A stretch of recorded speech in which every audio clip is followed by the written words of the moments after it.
आणि याच्यासाठी पुणेकरांनी उतरलं पाहिजे रस्त्यावरती.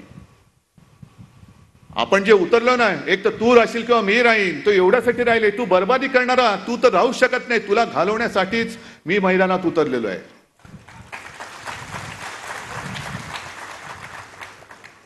हे बेट कोणाचं आहे?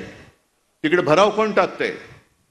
माझ्या माहितीप्रमाणे संजय, आता तुम्ही जो उल्लेख केला राम मंदिराचा, गळते राम मंदिर, तसंच नवीन संसद भवनही गळते.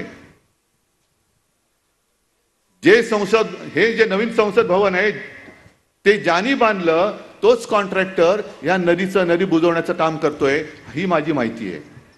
हा गुजरातचाच आहे, औरंगजेबाच्याच राज्यात जन्मलेला आहे. कॉन्ट्रॅक्टर माझा लाडका.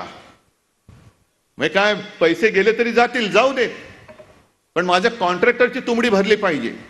पुणेकर मेला तरी चालेल, पण नदी बंद झालीच पाहिजे. कॉन्ट्रॅक्टरच्या खिशामध्ये पैसा पडलाच पाहिजे. हे कॉन्ट्रॅक्टर सुद्धा त्यांना सांगतोय, जरा 3 महिने थांबवा, नंतर तुमचा सुद्धा हिशोब चुकता केल्याशिवाय राहणार नाही आम्ही. तुमचा हिशोब चुकता करू. अरे 14 महिन्यामध्ये अजून 1 वर्ष झाले नाही नवीन संसद भवन उघडून. 1 वर्ष झालं असेल जेमतेम. किती वर्ष झाली? 1 वर्ष. मोदी जे काँग्रेसकडे हिशोब मागतायत, 60 साल में क्या किया, 70 साल में क्या किया. अरे तुम्ही 12 महिन्यात जे संसद भवन बांधले ते गळते, त्याचा हिशोब पहिला द्या आणि मग आमच्याकडे 70 वर्षाचा हिशोब मागा.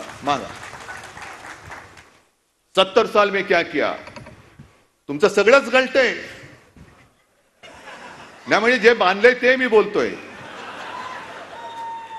काय शब्द अर्थाचा अनर्थ करू नका. बाकी कुठे मी काही पाहिलेलं नाही. पण संसद भवन गळते, राम मंदिर गळते, पेपर लीक होत आहेत. सगळं गळती सरकार. याला म्हणायचं नाही तर दुसरं कोणतं आहे? हे गळती सरकार आहे. आणि पुणेकरांना सुद्धा मी विचारतोय की गेल्या 10 वर्षापूर्वी जे काही पुणे होतं आणि ज्या एका विश्वासाने, तेव्हा आमचं सुद्धा पाप आहे, आम्ही सुद्धा यांना पाठिंबा दिला होता, हिंदुत्वाच्या वेडापायी दिला होता. मग 10 वर्षापूर्वीचं पुणे अधिक चांगलं होतं की हे सगळं बट्ट्याबोळ झालेलं पुणे अधिक तुम्हाला चांगलं वाटते? ह्याचं उत्तर द्या. आणि मग तू तरी राहशील तर मी तरी राहीन, होऊन जाऊ दे, काही असेल.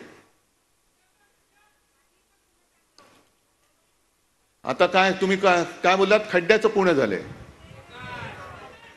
सगळीकडेच खड्डे. मुंबईत सुद्धा खड्डे.